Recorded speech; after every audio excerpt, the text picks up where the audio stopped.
Start. चलिए देखिए सवाल दिया हुआ, दिए गए बिंदुओं ए व बी के बीच समतुल्य प्रतिरोध कितना होगा। सवाल में इसमें केवल हमने बताया था कि आपको पहचान करना होता है कहाँ पर समांतर क्रम संयोजन है, कहाँ पर श्रेणी क्रम संयोजन है।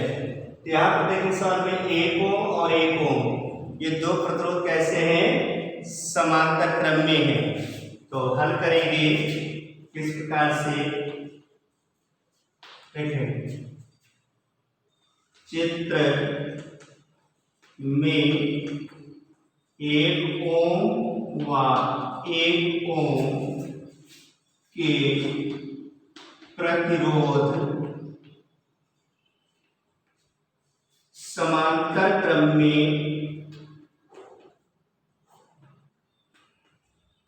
में संयोजित हैं। किस क्रम में संयोजित हैं, समांतर क्रम में संयोजित हैं।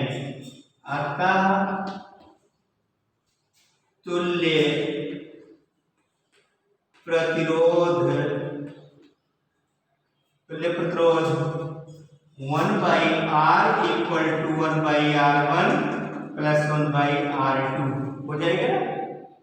यहाँ 1/r equal to 1/1 plus 1/1, then 1/r equal to LCM 1 हो गया तो 1 plus 1, then 1/r equal to 2/1 हो गया। यानी कि आप इसको लिख सकते हैं 2r इक्वल टू 1, तो ये पूरा हो गया, 2 से r में पूरा हो गया, 1 से 1 में पूरा हो गया, या r equal to 1/2 equal to 0.5 ohm आया। क्लियर। अब इसका चित्र हो जाएगा इस प्रकार से, ए बी। अब यहाँ देखिए एक का तो दिया है, यहाँ पर 0.5 ओम दिया है और आपने इसको भी 0.5 ओम ज्ञात कर लिया। क्लियर। तो अब ये किस क्रम में हो गए, श्रेणी क्रम में हो गए। तो देखिए चित्र 2 में, इसको हम चित्र 2 दे देते, संख्या चित्र 2 में 0.5 ओम व 0.5 ओम के दोनों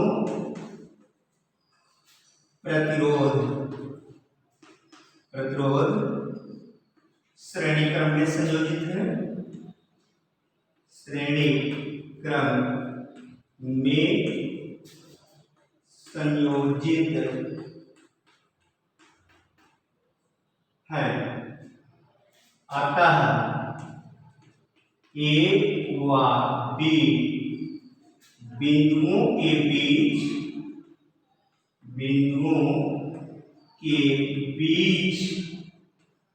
समतुल्य प्रतिरोध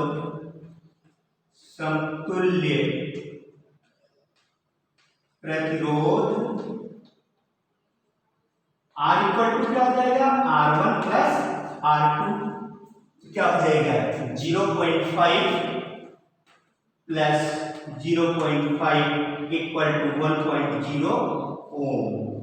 यही आपका उत्तर होगा। Clear.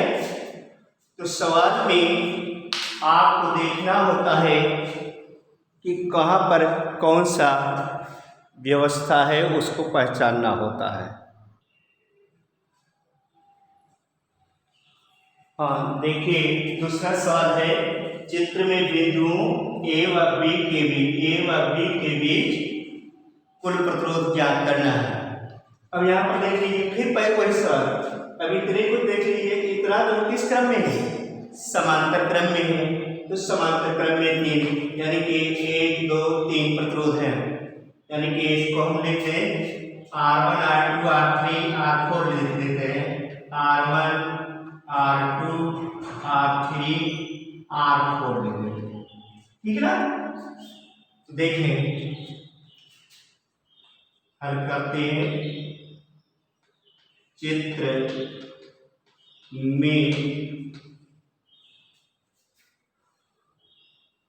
R1 equal to 3 ohm, R2 equal to 3 ohm, R3 equal to 3 ohm, 3 ohm किस क्रम में है? समांतर क्रम में है, समांतर क्रम में है। अतः तुल्य प्रतिरोध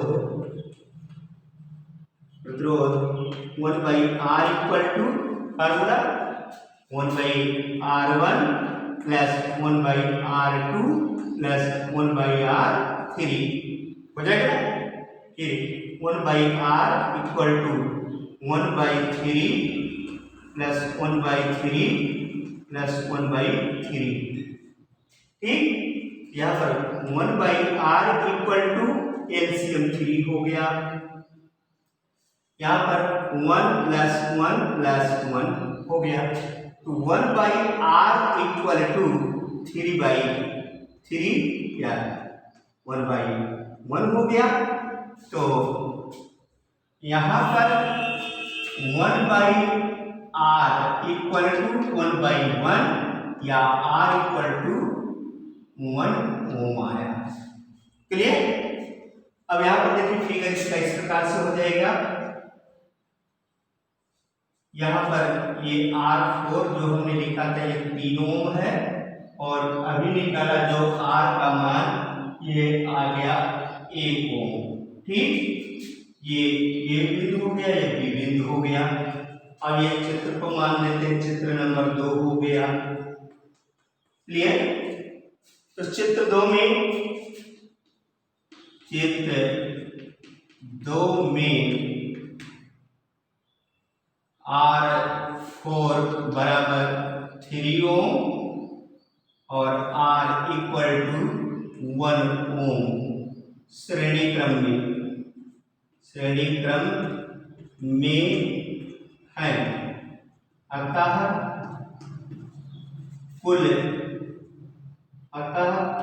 A व B बिंदुओं के बीच कुल प्रतिरोध बराबर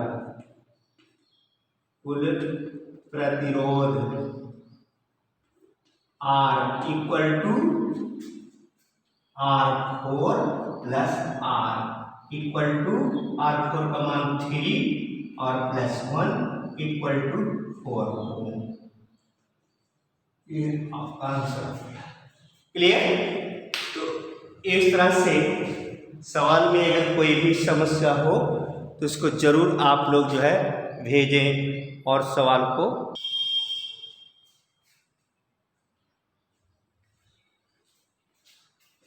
दूसरे सवाल में देखेंगे।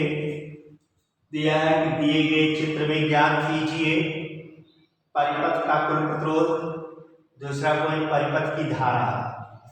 तो पहले हम परिपथ का कुल प्रतिरोध ज्ञात करेंगे। तो पहले हम इतने को देखें, ये व्यवस्था देखें। तो चित्र में 2 ओम और 2 ओम किस क्रम में है? समांतर क्रम में है। देखते हैं, हल करते हैं। चित्र में 2 ओम व 2 ओम के प्रतिरोध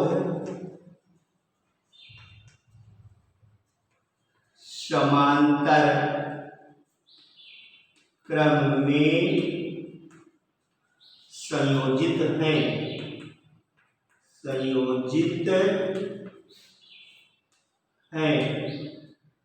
संयोजित है। अतः तुल्य प्रतिरोध 1 by R equal to 1/2 plus 1/2 या 1 by R equal to LCM 2 हो गया 1 प्लस 1। क्लियर? तो then 1/r equal to 2/2 equal to 1/1 हो गया, या r इक्वल टू 1 ओम हो गया। क्लियर? अब इसका फिगर किस प्रकार से हो जाएगा, इस प्रकार से फिगर हो जाएगा इसका।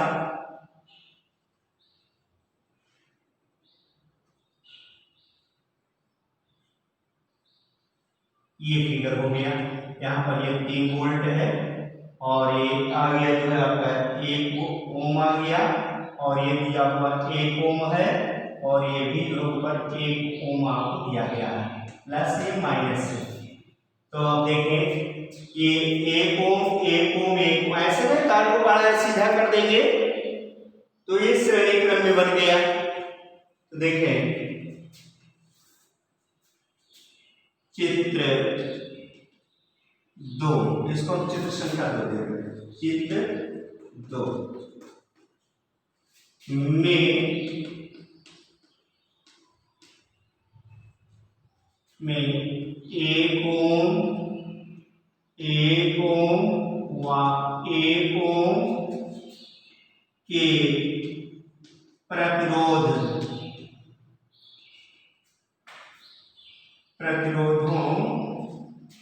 को श्रेणी क्रम में रखने पर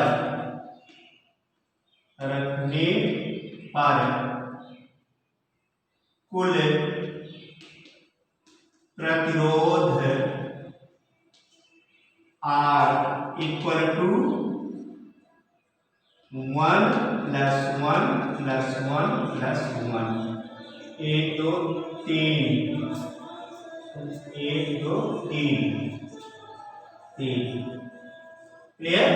कितना हो गया, इक्वल टू 3 ओम। कितना ओम आ गया, 3 ओम आ गया। तो ये पहले पॉइंट का उत्तर आपका हो गया कि कुल प्रतिरोध कितना हो गया, वो 3 ओम हो गया। अब दूसरा पूछा है परिपथ की धारा, दूसरा पॉइंट का उत्तर निकालेंगे कैसे। चूंकि अब यहाँ पर देखिए V का मान 3 वोल्ट है और प्रतिरोध R है तो 3 ओम है, तो V equal to IR Ohm के नियम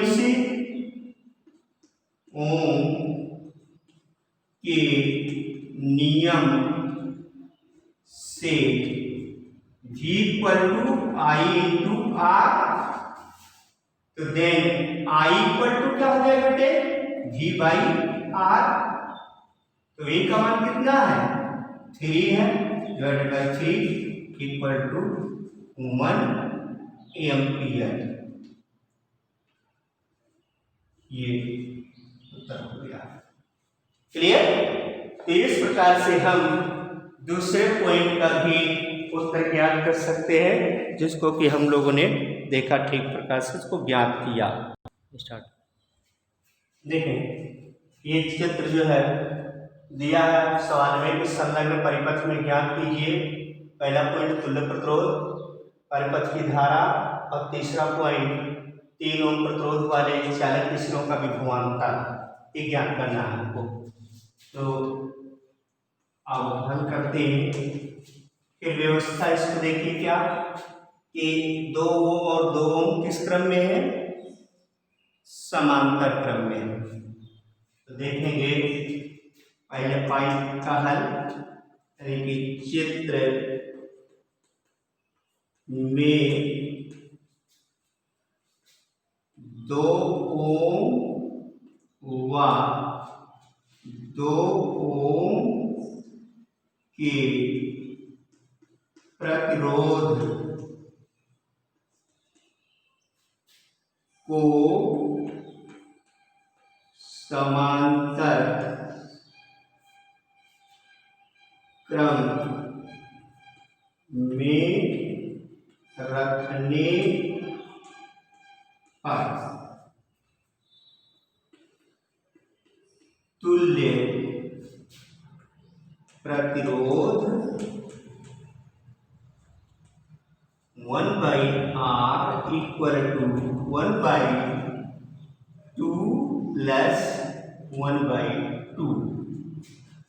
then 1/r equal to LCM क्या हो जाएगा 2 और 2 का 2 हो जाएगा, तो 1 plus 1 then 1/r equal to 2/2 equal to 1/1 then r equal to 1 ohm आया।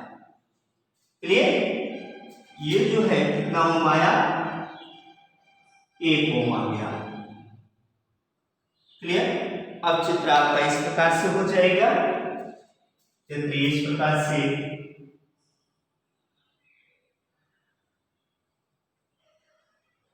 ऐसे में चित्र आपका जाएगा।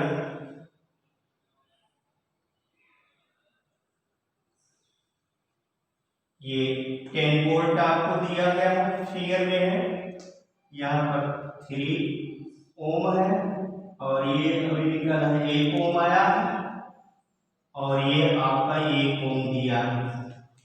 क्लियर? तो इसको चित्र संख्या 2 दे देते हैं। संख्या 2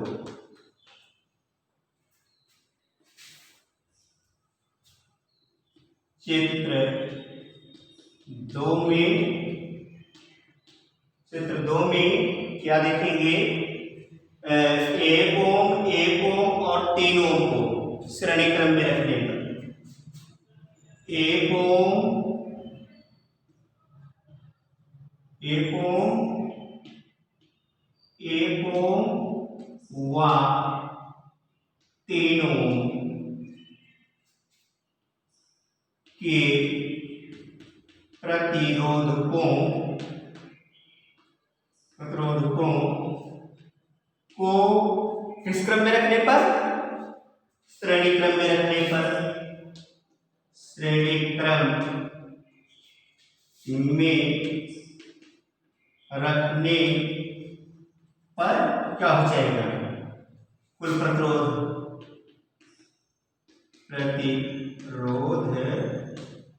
R equal to 1 plus 1 plus 3 equal to 5 ohm आ गया। ये पहले पॉइंट का उत्तर हो गया, 5 ओम आ गया। दूसरा पॉइंट क्या पूछ रहा है, दूसरे में पूछ रहा परिपथ की धारा, यानी कि इस परिपथ में कुल धारा कितना प्रवाहित हो रही है। तो ओम के नियम से इससे पहले वाले सवाल में जैसे आपने देखा था कि V इक्वल टू IR, तो ओम के नियम से ओम के नियम से V equal to I into R, तो I इक्वल टू क्या हो जाएगा I इक्वल टू V/R। तो V का मान कितना है 10 है, आप 10 लिख दिया। R का मान 5 है तो 5 यहाँ लिख दिया। तो 5 से 5 5 दूना 10 बराबर 2 वोल्ट आ गया। ये दूसरे पॉइंट का उत्तर हो गया। क्लियर? तीसरा पॉइंट में पूछा गया 3 ओम प्रतिरोध वाले चालक की स्रोत का विभवांतर 3 ओम, यानी कि यहाँ पर इसका विभवांतर हमको ज्ञात करना है। 3 ओम चालक के स्रोत का विभवांतर हम कैसे ज्ञात करेंगे इसको देखिए। तीसरा पॉइंट हमको ज्ञात करना है कि 3 ओम चालक के सिरों का विभवांतर V equal to I into R हो जाएगा, क्योंकि परिपथ में एक ही धारा परिवाहित हो रही है। वो कितनी एम्पियर की, ये एम्पियर वोल्ट एम्पियर। तो यहाँ पर कितने 2 एम्पियर की धारा प्रवाहित हो रही है, तो I का मान कितना है 2 है और 3 ओम ये दिया हुआ है, यहाँ गुणे 3 हो जाएगा, तो 3 दूना 6 वोल्ट। क्लियर? तो ये तीसरे पॉइंट का उत्तर आपको मिल गया। इस प्रकार से हम 3 पॉइंट का उत्तर ज्ञात किया, जिसको कि आप लोगों ने ठीक प्रकार से देखा, अध्ययन किया। और सवाल ये जो है बहुत ही इम्पोर्टेंट है। इस तरह के सवाल आपसे पूछे भी जाते हैं। चलिए एक सवाल और देख लेते हैं। क्या है उस सवाल? उस सवाल को जरूर देखें, ये भी 1 नंबर में सवाल पूछा जाता है।